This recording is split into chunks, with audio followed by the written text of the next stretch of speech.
Alright, time for video number 13 here in our 300 Blackout series. So the last video we were shooting the Palmetto projectiles bullets and finished up our testing with all 7 powders. But there at the end we started having some function issues and it ended up being some lead kind of forming in a ring at the end of my chamber. Well, I've had a couple more days here to think it over, consider what might have happened. If somebody asked whether or not I had shot any lead in the gun before, and I haven't. It's all been jacketed or all copper bullets so far. The only thing I've had in this chamber is a product called Safe, which is used. This is a cast of my chamber that I took whenever I was building the gun. Let's have a up close look at that guy real quick. So this is it's just an alloy that melts at a very, very low temperature. You can melt it with a hairdryer, basically. Just heat up your barrel with a hairdryer, melt this stuff with a hairdryer, dump it in, and then pop it out of there, and it gives you, a mold of your chamber. So whenever I was first building the gun, I wanted to get that just to have a look and see, I just wanted to look and see how the chamber was built. The cast came out well. I don't think it left anything behind, but this is just, full disclosure here. Just throwing everything out here that I could possibly think of.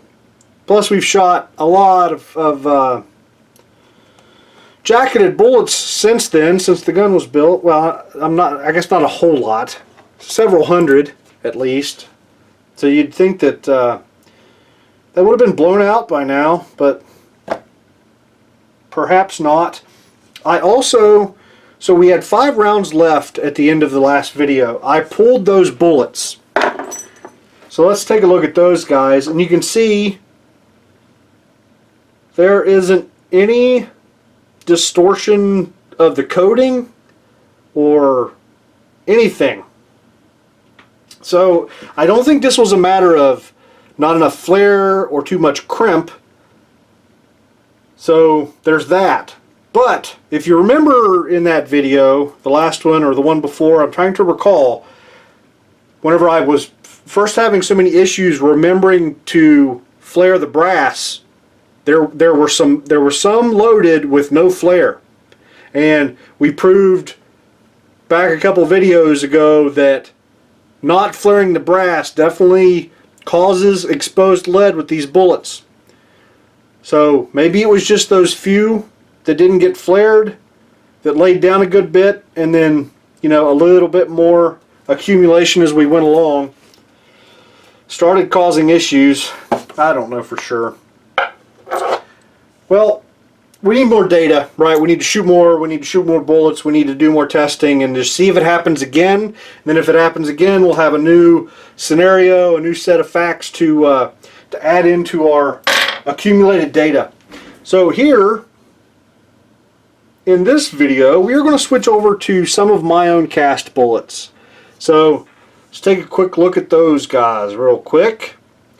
These are 240 grains, and I actually sorted through these guys and discarded a few that were way off. So all of the bullets here that I've got selected are between 237 and 241 grains.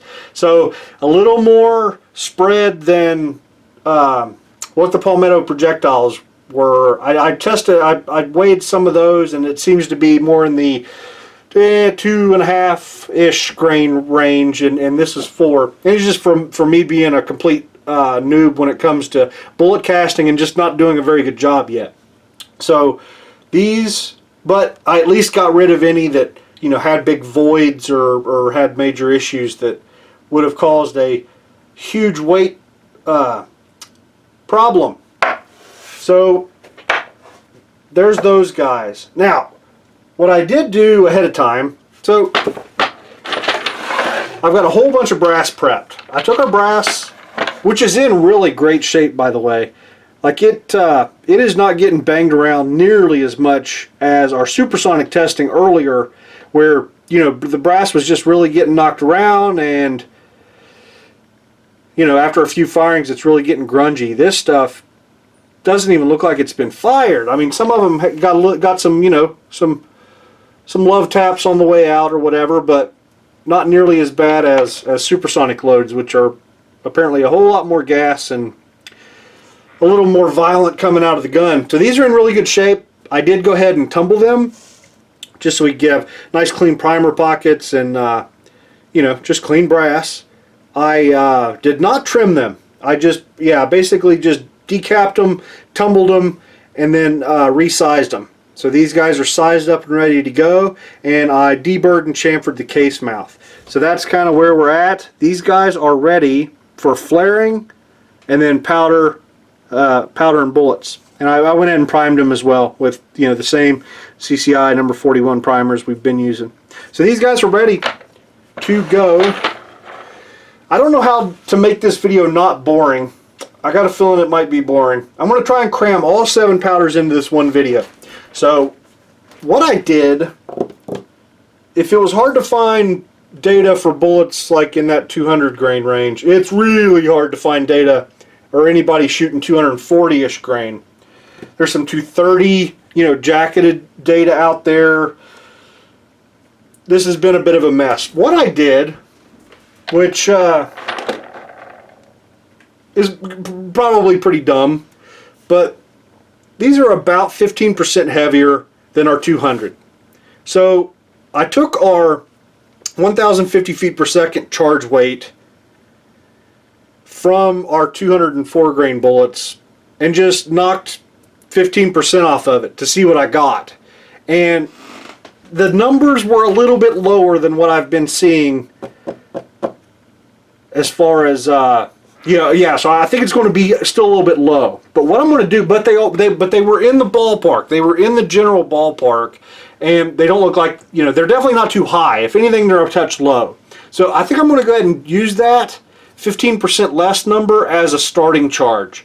So like low gun, we're going to start at 6.6 grains, and I'm going to try to cover a little bit more ground. I'm only going to do 4 charges per powder.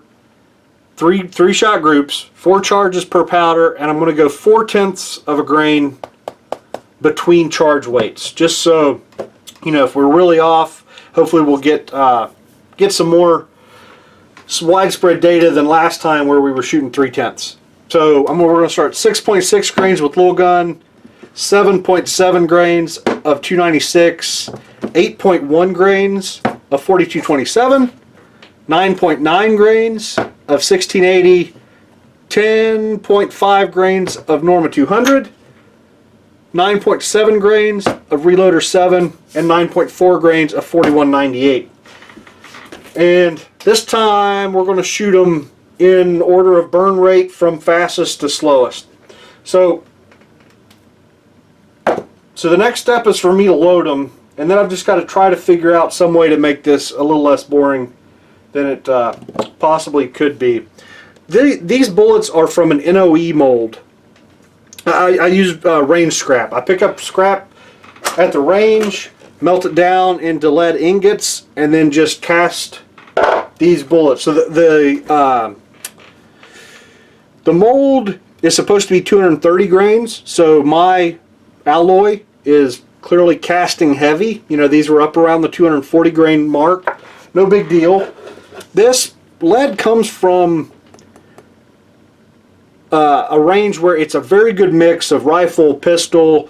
I had some shotgun slugs in there. I had some cast bullets, commercial cast bullets, and so it's a very good mixture. And it seems very, very hard. Like, it seems quite hard. It's hard to scratch, and it just feels hard. And so I think I've got a good mixture. I've shot some pistol rounds with it, and it's done well in pistol. So we're going to see. Now the NOE mold is a 311 mold. So by the time I cast them and then powder coated them, which I did powder coat these myself, and you'll notice like there's some Some exposed lead up here on the top. That's mainly from grabbing these things with tweezers during the powder coating process. So they're not perfect, but it's okay. It's alright. It's a halfway decent job, I think. I think we're going to be fine. I did size these, and this is where I may have made a mistake, but that's okay because it's a mistake I wanted to make one way or the other. I sized them with this is a push-through sizer, right? It's just this is a Lee sizer. You just push the bullets through it with your press. Is basically all it does, and then they come out the top sized. And I sized these to 309. I also have a 311 sizer, and I've actually got a Seiko bullet sizer that'll do, and I've got a 310 for it. It's kind of a pain in the ass. It needs bench mounted, and it's a big, huge unit. But these are nice and easy because they can be used in the press. So I've got 309s, 311s, 310s. If these 309s have major leading issues or don't shoot well, then we got options, brother. We got options. We can definitely go. We can definitely go larger. But these are sized and ready to rock. Did I cover everything? I think I covered everything. Pretty much ready to get started with loading. I did go ahead and do the same test with these that I did with the Palmetto projectiles, where I seeded some with no flare and then increased in a quarter turn up to a full turn. So I did 5 different bullets from no flare up to a full turn of flare. And yeah, I guess you're probably seeing it on your screen right now. You can see it was very, very, very similar to what we saw with Palmetto. No flare, quarter turn, got some serious scrapage right down there along the bottom of the bullet, but up around 3/4, so 3/4 and 1 turn of flare with the Lee, universal flaring die seems to be the sweet spot there, where all of that crap goes away. They're getting inserted nicely without getting any scrapage. So that's what we're going to go with. I think I'm going to do 3/4 of a turn and see how that goes for us. Less flare is better, but you definitely need enough to get the job done. So let me get resituated and we'll get to loading. So I was just running my first batch here through the flaring die, and I thought I would try to get at least a halfway decent measurement of exactly what I'm doing. And make sure we're zeroed. These calipers are kind of getting funky on me. Like, getting them to zeros, getting a little funky. Yeah, okay, whatever. So this guy has not been flared. And it is reading 326. 324.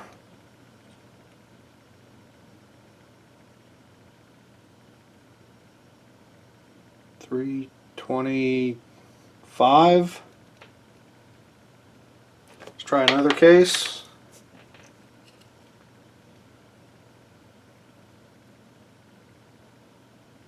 325. So yeah, looks like it's averaging about 325. So let me grab one that I have flared.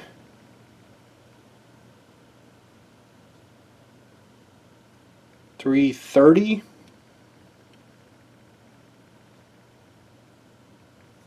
$331. So yeah, it looks like about 5 or 6 thousandths of flare is what I'm putting on these. 329.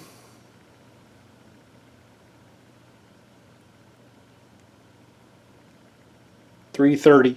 So yeah, that's about what the flare is looking like.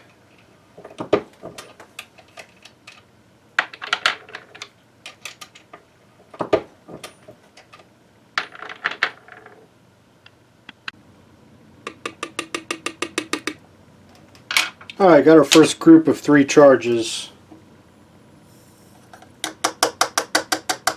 done here. So let's get the bullet seating die set for this new bullet. Basically just going to seat it down until, I don't even know if you'll be able to see it very well, the top band. Can you see the top of the top band? That's where we want to seat it.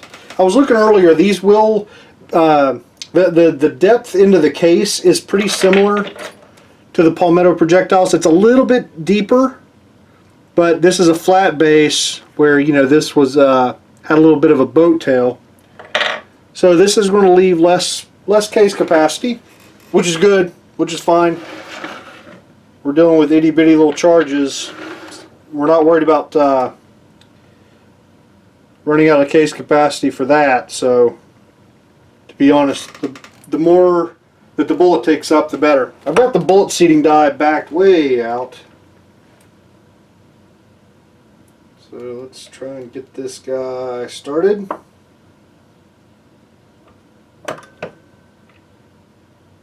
It looks okay.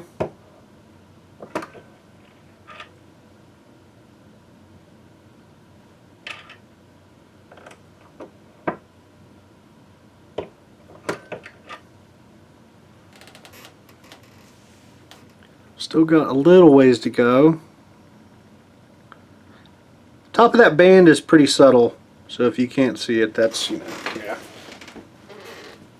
So let's see, let's go down. So that's at least, let's try 15 thousandths ish.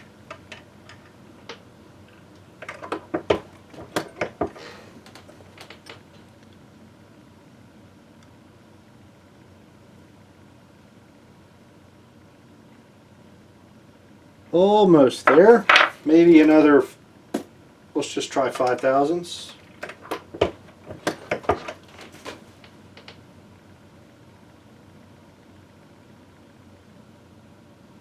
That looks just about right.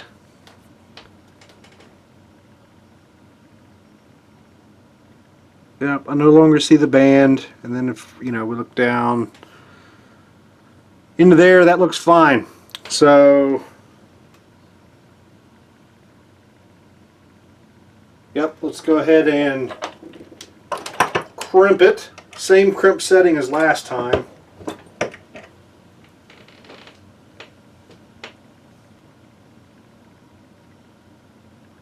Tell you what, that looks pretty nice. Looks pretty good. Let's see what overall length that ended up giving us. 2.108. 2.109. Now the variation in the powder coat on the tip of the bullet is probably going to give me some variation, which is fine, no big deal. So let's seat a couple more here.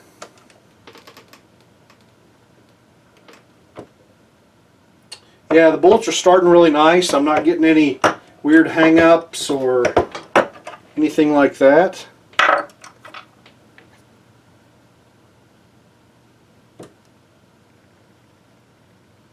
It's going down into the flare okay.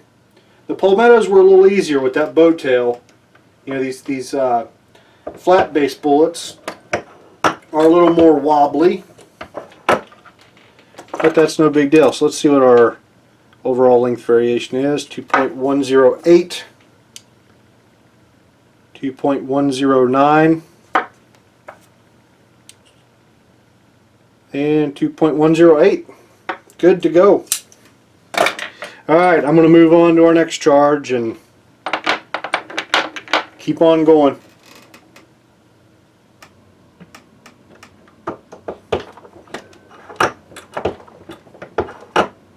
Just finishing up here. Absolutely no issues at all to report during bullet seating. Everything's gone really well. These bullets seat pretty nice. I think got the right amount of flare on the case mouth. The crimp looks good. Yeah, just everything going well.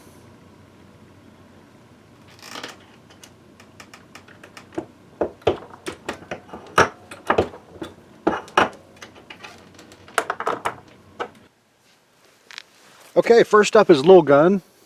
We're going to start with the fast powders and work our way towards the slow ones. As you can see, taking off the red dot and put on our ginormous, ridiculous scope, just to kind of start getting it somewhat close to zeroed and, you know, make sure it's on paper before the next video, which is, you know, when we're going to start focusing on accuracy.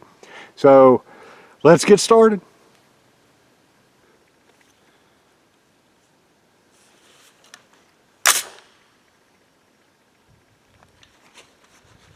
Okay, first up, 6.6 grains.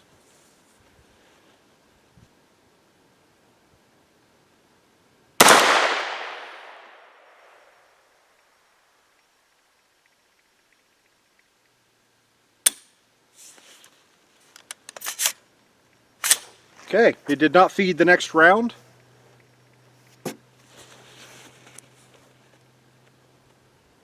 Is that hole in the paper a little bit wonky? That was 890 feet per second. So no huge surprise that it didn't run the gun. So yeah, that hole in the paper is just a little bit wonky.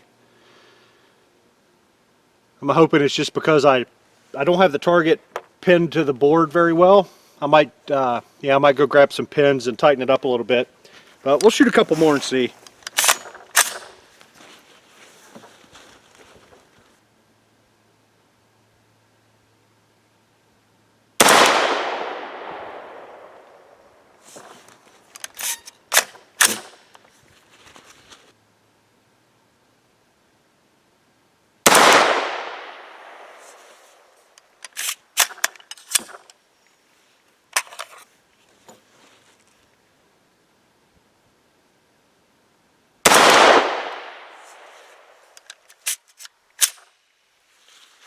Hey, it cycled that time.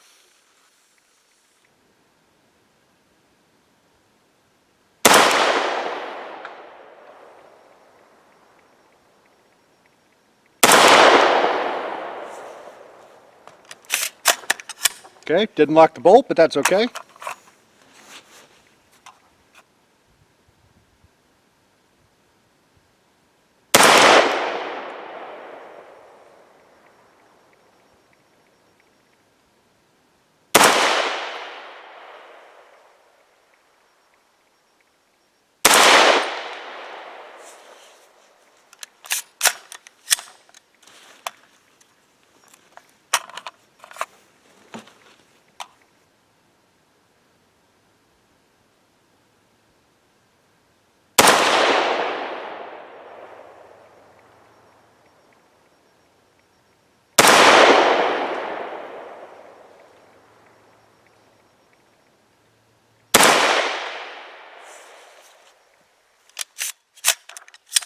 Didn't lock the bolt back.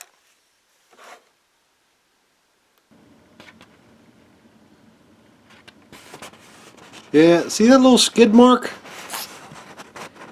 Definitely didn't go through straight.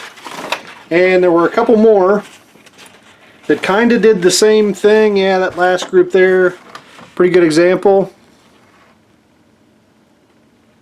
Seeing what I'm talking about?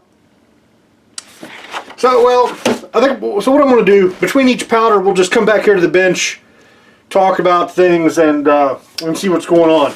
And I will tell you ahead of time, this slight keyholing continues pretty much all the way through.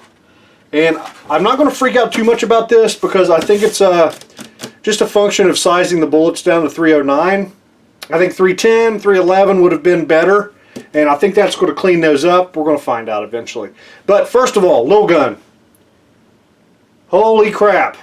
So even our fastest charge, I'll tell you what, let's look at the chart. Alright, so 6.6 grains got us 886 feet per second. And then up, our highest charge was 7.8 grains, got us 1,021 feet per second. So I didn't quite get there as far as charge weight go, but we were in the ballpark, which is about, you know, as good as we could hope. Looks like about 8.1 grains would have been a better choice there for the top, so that would get us about 1050. So if we want a 1050 number for this guy, it's going to be about 8.1. Center deviation numbers were okay. Yeah, those first two groups, you can see all of them right there, right close to the line and bunched together. 6.7 was our first standard deviation, and it went to 3.8. Then had that the third one was 13.8, and then 21.9. So it kind of progressively got a little bit worse as it went up. Did not run the gun for shit, right? I mean, crap, that first charge wasn't even feeding, and then we didn't get bolt lock back even with our highest charge. So my gun hates these fast powders. I think that's just all there is to it. I'll tell you what, let's go ahead, get back out there, and shoot some Winchester 296. Alright, so I went and grabbed some pins and flattened out the target a little bit because it looked like a couple of those bullets might have gone in a little sideways, or just didn't tear the hole quite as clean as I'd like. They weren't flying all over the place though, you know, they seemed to be flying, so yeah, I'm just going to reserve judgment. I've added pins to the paper to, you know, keep the paper from flopping around. So let's see what the next group does. Moving on to Winchester 296.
Alright, that was incredibly weird. That our second charge locked the bolt back, but none of the others did. But at least all of them,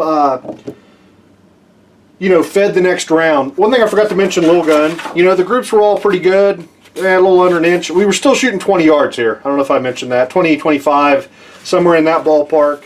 And these group sizes are pretty similar to what we saw with the Palmetto projectiles bullets. Here's our Winchester 296 target. Kind of opened up a little bit.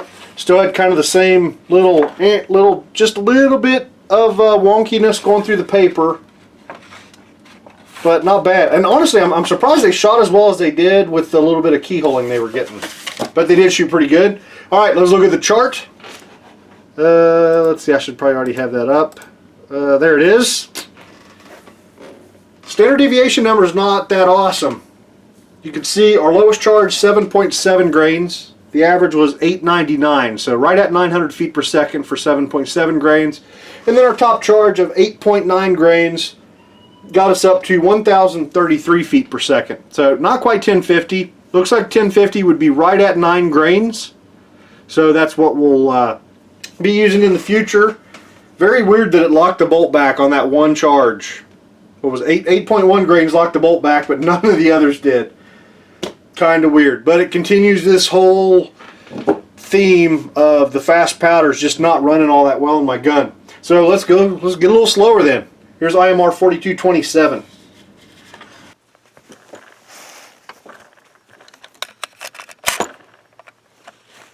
All right, moving right along. This is IMR 4227.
Yay! It locked the bolt back.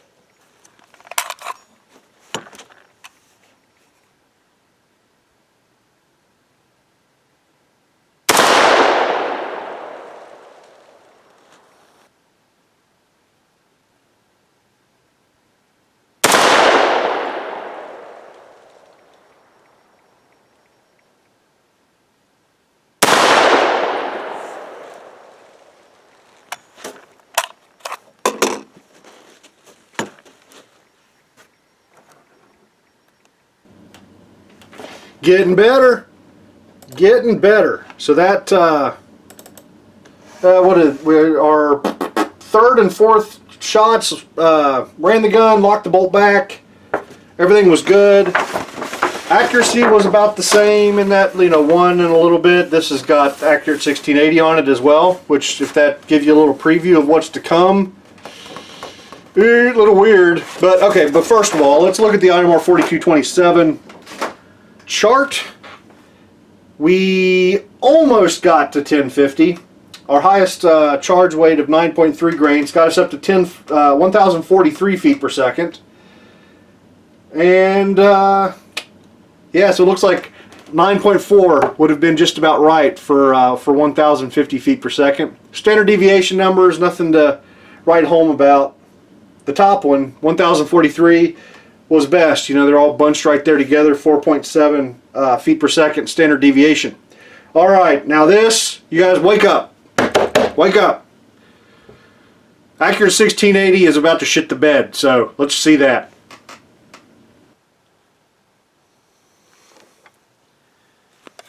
Okay, accurate 1680. Getting into happy land here, right? These are the powders that, from here on, I expect much better functioning, bolt lock back, and whatnot. So let's see how they do.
Wow. This thing's spraying them all over the place.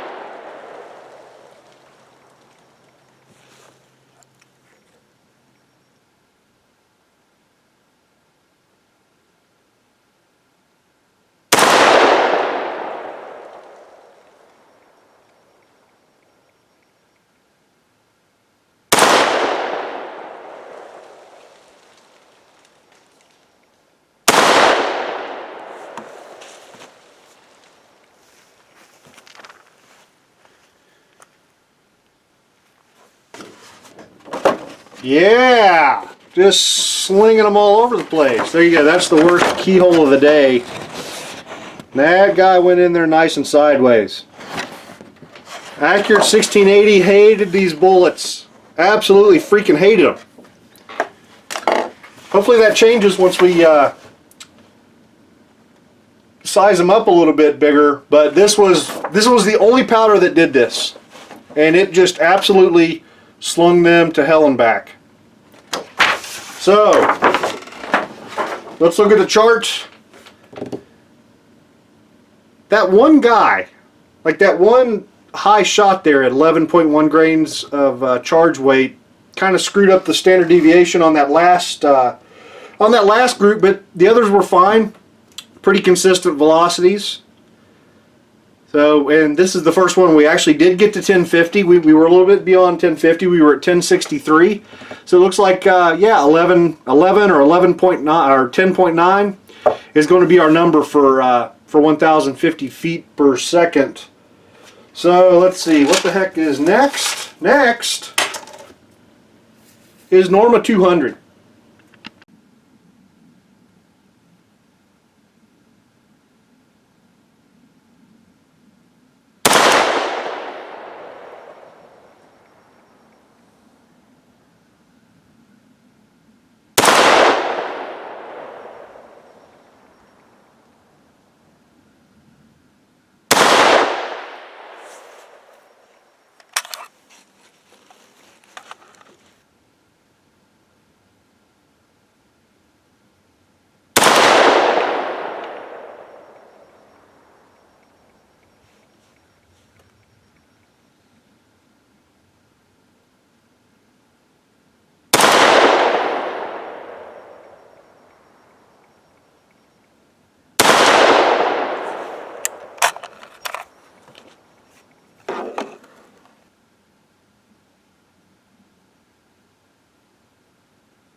And previously I forgot to mention, of course, Accurate 1680 ran the gun just perfect.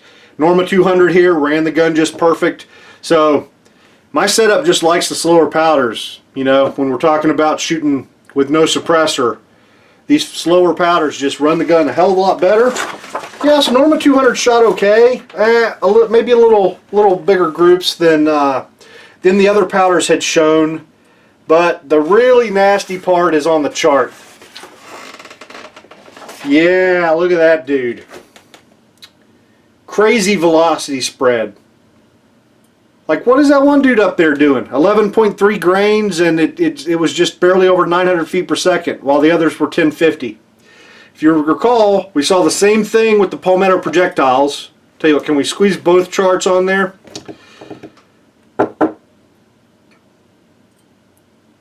Yeah, Norma 200 just isn't going to get the job done. Something weird's going on. The powder's not igniting properly, or not burning well, or it just doesn't agree with the setup we're trying to do right now. This is the only powder that's doing this, and I'm tempted to go ahead and just take it off the table and stop shooting it. You guys know Norma 200, I wanted it to shoot well, I wanted to figure it out, but kind of a little freaked out by it. Our 1050 charge, yeah, it got us up to 11.7 grains, got us up to 1,064 feet per second, and had the best standard deviation. You know, those three were grouped together there. Maybe I'll give it one more try. You know, maybe we'll try it one more time, but I'm going to be pretty quick to pull the plug on Norma 200 here, because I don't feel safe. Like, you know, I think these sorts of results, this crazy velocity spread, just, you know, got the warning flags are up, man. You know, I'm worried that that this powder's just not right for the application. So, see what else? There was something else I wanted to mention. Nah. All right, Reloader 7. Let's get out there and hit Reloader 7.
Alright, so Reloader 7 looks pretty good. It was, you know, keyholing a little bit like all of the others. But, yeah, shot about like all of the others. Look at the chart. Man, except for that one, for some reason 10.1 grains had a crazy extreme spread. You know, standard deviation of 34.2. But all three of the others were below 5. The first one was 5.5, and then the upper ones were 4.1 and 4.3. This might be my new favorite powder. If Norma 200 is not going to work for us, I'm thinking Reloader 7 might be a good one. So it looks like 1050 would be right at 10.6 grains. So I'm looking forward to more testing with this dude, to see how it shoots, you know, see how it compares to 1680 and some of the others.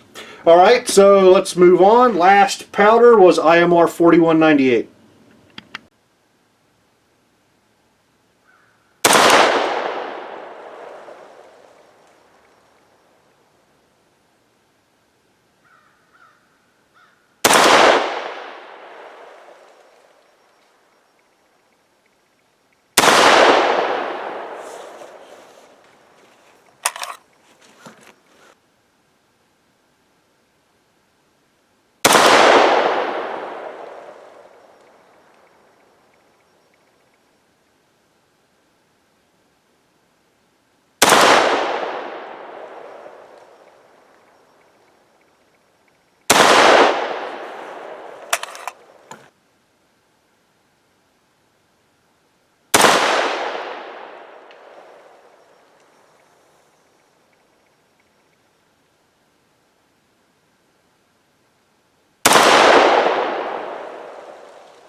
So 4198 had one little guy that kind of got a little goofy, and it was definitely flying a little sideways, but otherwise it's just kind of like the others. Basically, as soon as we got past, you know, Little Gun and Winchester 296 didn't run the gun very well, and then IMR 4227, once we got up to right at 1,000 feet per second, it started running the gun, and then from there on up, everything ran the gun just great. So 5 out of 7 powders ain't bad, but I think Little Gun and Winchester 296 just you know, for my gun with the 8.5 inch barrel, pistol gas, whatever. And honestly, it's kind of backwards. I expected the faster powders to run well, you know, short barrel, pistol gas. I thought the fast powders would be okay, but clearly they're not. And I'm also surprised that the heavier bullets didn't kind of help those faster powders. But yep, it just didn't seem to. Our 15% rule, like, you know, remember we dropped our charge weight down 15% and started there because our bullet weight was about 15% heavier. Got us in the ballpark, right? All of these we were right in the pretty close area for testing. So we got good data, we got good numbers, and all that sort of stuff. So now the question is, did I get leading? Let's look at some patches that I ran through the gun after I finished up.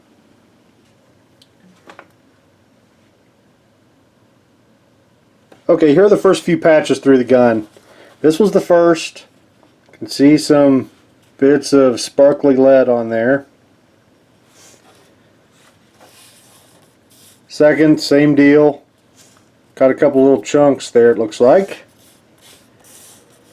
Third, it's starting to settle down a little bit. So what I did after that was I ran a patch through backwards, right from the bore end, and hoping to get exactly what I did. There is the chunk o' lead from the front of the chamber again. Actually, yeah, there's definitely some lead in there, but this one shows a lot more plastic, you know, a lot more powder coat than the last one did. But it was definitely building up in the front of the chamber, and you know, the fact that we didn't have cycling issues, it was just a matter of time. That was going to catch up with us. Then after that, ran a couple more through, and things are mostly clean. I'm going to let it soak, and then I'm going to hit it hard with a brush, see if I dig any more lead out of there. Yep, so the answer is clearly yes. And I've been dicking around with this since I shot that little bit of video. There's not a whole lot of lead. This was mainly plastic, but it's still disturbing. I don't want any of this, right? I don't want any buildup.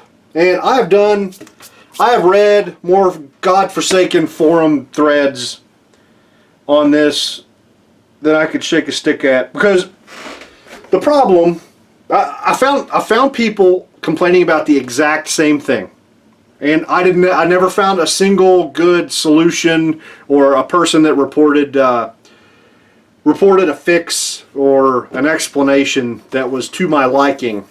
So I'm kind of on my own here.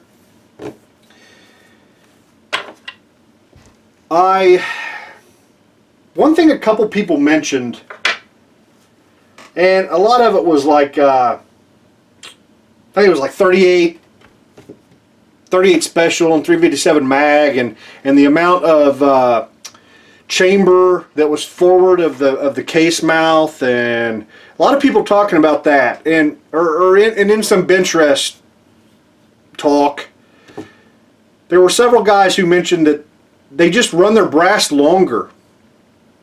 You know, kind of ignore what the trim length is in the manual, or ignore what the common trim length is, and just run their brass longer so it takes up more of that space, and there's not that, you know, that gap between the case and the end of the chamber to collect this sort of crap. I mean, that seems like a half-ass workaround rather than a fix, but at this point I don't really know of any fix. There were also a lot of people, there's a lot of talk about carbon buildup in that area, you know, much more so than lead.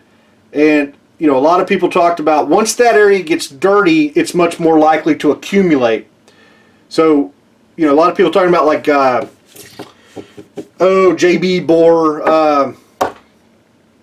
bright, what the hell do they call that stuff? You know, you guys know what I'm talking about, right? The kind of abrasive bore cleaner, and throwing some of that on a bronze brush and really cleaning the snot out of the front of that chamber.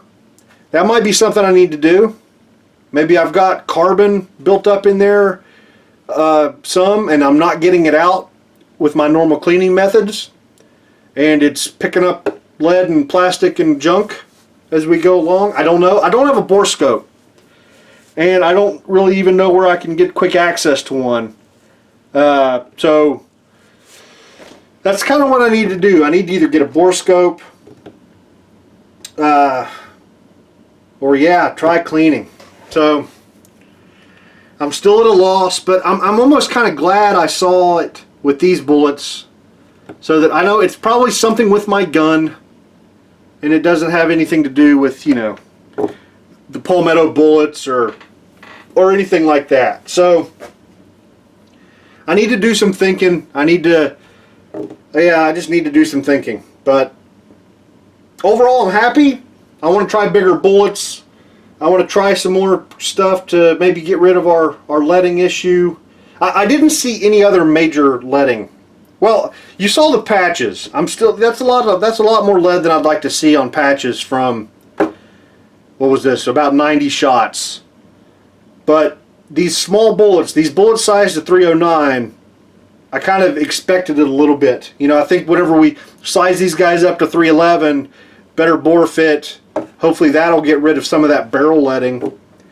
And yeah, so that might be, that's kind of maybe what I'll try. Maybe I'll try some longer brass just for the hell of it.